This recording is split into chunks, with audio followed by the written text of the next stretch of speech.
오늘은 본문의 말씀을 통해 이는 내 사랑하는 아들이요 내 기뻐하는 자라라는 제목으로 하나님의 말씀 증거하도록 하겠습니다. 자, 계속해서 말씀드리는 것처럼 이 마태복음은 흔들리는 유대계 그리스도인들을 위해 예수님이 왜 그리스도인지 또 하나님의 아들이신지에 대해서 기록한 책이라고 했습니다. 그러니까 우리가 마태복음을 묵상하면서 깨달아야 할 가장 중요한 메시지가 무엇입니까? 맞아. 예수님은 하나님의 아들이시지. 이것을 깨닫고 그분을 내 인생의 주인으로 모셔드리는 것입니다. 오늘 예수님이 내 삶의 주인 되셔서 나를 다스려 주시는 이 은혜가 함께하기를 간절히 기도합니다. 자, 앞서 1장에서는 예수님의 족보를 통해 그가 약속하신 다윗의 자손이라는 것을, 또 성령으로 잉태된 하나님의 아들이라는 것을 말씀했고, 2장에서는 베들레헴에서 태어나신 예수님이 왜 나사렛 예수가 되었는지에 대해서 말씀을 나누었습니다. 그리고 오늘 본문 3장에서는 침례 요한과의 만남을 통해 예수님이 하나님의 아들이심을 다시 한번 증거하고 있습니다. 자, 여러분, 침례 요한이 어떤 사람이에요?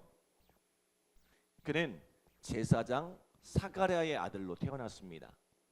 자, 앞서 말씀드렸던 것처럼 그의 아내 엘리사벳은 아이를 갖지 못한 채 늙어서 더 이상 자녀를 낳을 수 없는 여인이었습니다. 그러나 하나님께서 그의 태를 열어 아이를 주셨는데 이 아이가 바로 침례 요한입니다. 침례 요한은 제사장의 혈통을 가지고 태어났습니다. 다시 말하면 그가 장성하면 제사장이라는 굉장한 종교적 기득권을 차지할 수 있었다는 거예요. 그런데 침례 요한은 이 모든 기득권을 버리고 광야로 나갔습니다. 하나님께서 그에게 주신 또 다른 사명이 있었기 때문입니다.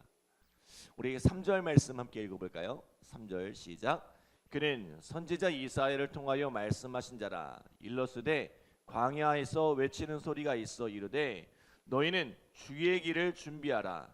그가 오실 길을 곧게 하라 하였느니라. 아멘. 자, 침례 요한은 선지자 이사야의 글에 예언된 것처럼 광야에서 외치는 소리, 주의 길을 준비하는 사람으로 부르심을 받았습니다. 때문에 그가 제사장으로 누릴 수 있는 그 모든 특권을 벗어버리고 광야로 나가 메뚜기와 석청을 먹으며 투박한 털옷을 입고 지냈습니다. 그리고 세상을 향해 회개하라, 천국이 가까이 왔노라 선포하며 사람들에게 침례를 베풀었습니다. 400년간 하나님의 음성이 들려지지 않던 시대에 오랜 침묵을 깨고 하나님의 사람이 일어난 것입니다. 당시 최고의 권력을 가진 헤롯을 향해도 거침없는 발언을 쏟아내는 이 침례 요한에 대해서 모든 사람이 그를 하나님의 선지자로 인정했습니다. 심지어 어떤 이들은 그를 오실 메시아 그리스도가 아닌가 생각하는 이들도 있었어요. 그러나 요한은 이러한 이들을 향해 뭐라고 합니까? 우리 11절 12절 말씀 함께 읽겠습니다. 11절 12절.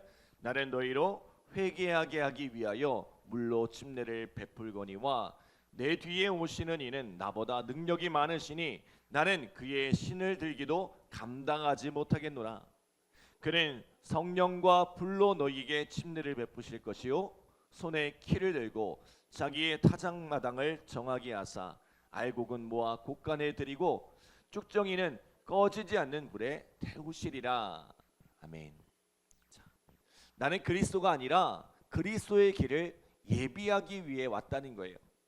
내 뒤에 오실 이가 있는데 그분은 나보다 능력이 많으시니 나는 그의 신을 들기에도, 이 누가복음에는 신발끈을 풀기에도 감당하지 못하겠노라 라고 이야기합니다. 뿐만 아니라 그는 성령과 불로 침례를 베푸시며 알곡과 쭉정이를 갈라 심판하시는 권세를 가지셨다는 거예요. 자, 이분이 누구세요? 바로 우리 구주 예수 그리스도이십니다. 오늘 이 예수님이 침례 요한을 찾아오셨어요. 그리고 요한에게 침례를 받고자 하세요. 요한은 무척이나 당황스러웠습니다. 나는 그분의 신발끈을 풀기에도 합당하지 않다고 했는데 그분이 나에게 침례를 받으신다니 상상할 수도 없었던 일이에요. 자, 예수님, 내가 당신에게 침례를 받아야 마땅할 텐데 어찌 예수님께서 나에게 침례를 받으십니까? 그러나 예수님은 요한에게 다시 한번 침례를 베풀어 달라 청하십니다. 이것이 하나님의 의를 이루는 길이라는 거예요. 요한도 더 이상 거절할 수가 없어 예수님께 침례를 베풉니다. 그때 어떤 일이 일어났어요? 자, 우리 16절, 17절 말씀 함께 읽겠습니다. 16절, 17절 시작. 예수께서 침례를 받으시고 곧 물에서 올라오실새 하늘이 열리고 하나님의 성령이 비둘기같이 내려 자기 위에 임하심을 보시더니 하늘로부터 소리가 있어 말씀하시되 이는 내 사랑하는 아들이요 내 기뻐하는 자라 하시니라. 아멘. 여러분, 침례가 뭐예요?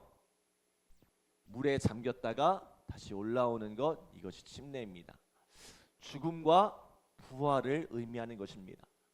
예수님께서 물에 잠겼다가 다시 올라오시는데 하늘문이 열렸습니다. 그리고 하늘에서 성령이 비둘기같이 내려 그 머리 위에 임하였다는 거예요. 그 가운데 어떤 소리가 들렸어요? 이는 내 사랑하는 아들이요 내 기뻐하는 자라 말씀하시는 하나님의 음성이 들려졌습니다. 여러분, 모든 사람이 하나님의 사람이라 또 선지자라 인정하는 침례 요한이 예수님은 하나님의 아들 그리스도라고 인정했습니다. 뿐만 아니라 요한이 침례를 베풀 때 하늘문이 열리고 성령이 비둘기같이 내려 그 속에서 하나님의 음성이 들려졌습니다. 이는 내 사랑하는 아들이요 내 기뻐하는 자라. 여러분, 이보다 더 명확한 증거, 이보다 더 명확한 증언이 어디 있겠습니까?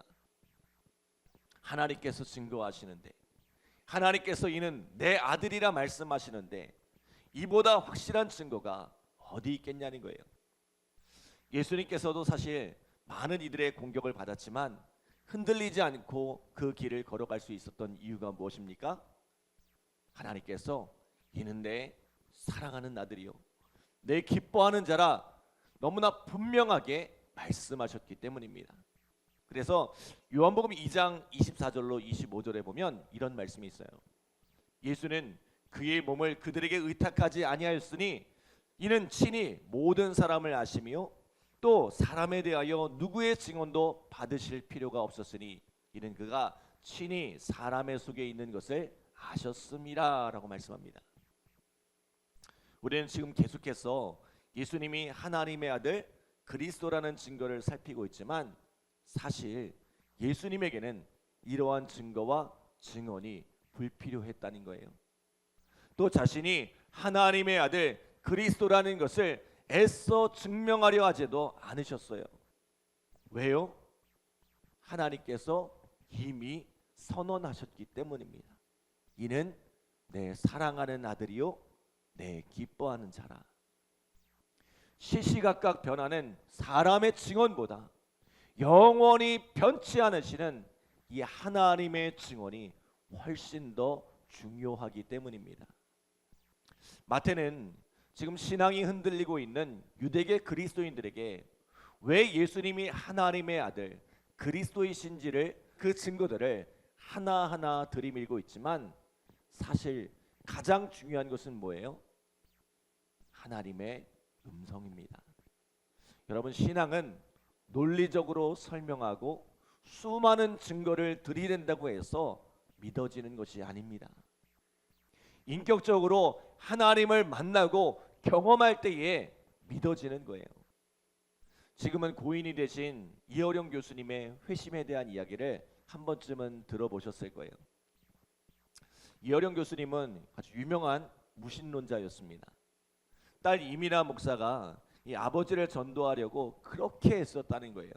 그런데 딸이 갑상선암으로 이 실명할 위기에 놓이자 무신론자인 이어령 교수님이 이렇게 기도했다는 거예요.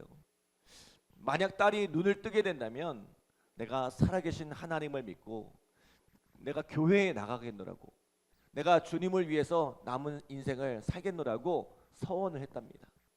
어떻게 됐을까요? 기적적으로 딸이 눈을 뜨게 되었습니다. 이 내뱉은 말을 주워 담을 수 없어서 그때부터 교회에 나아가기 시작했대요. 자식의 병 앞에 무너진 이어령 교수를 보면서 언론은 무지막지한 비난을 쏟아냈다고 합니다. 자, 신앙이 없어도 하나님과의 약속을 지키기 위해 그 모진 비난을 감수하며 예배를 드렸다는 거예요.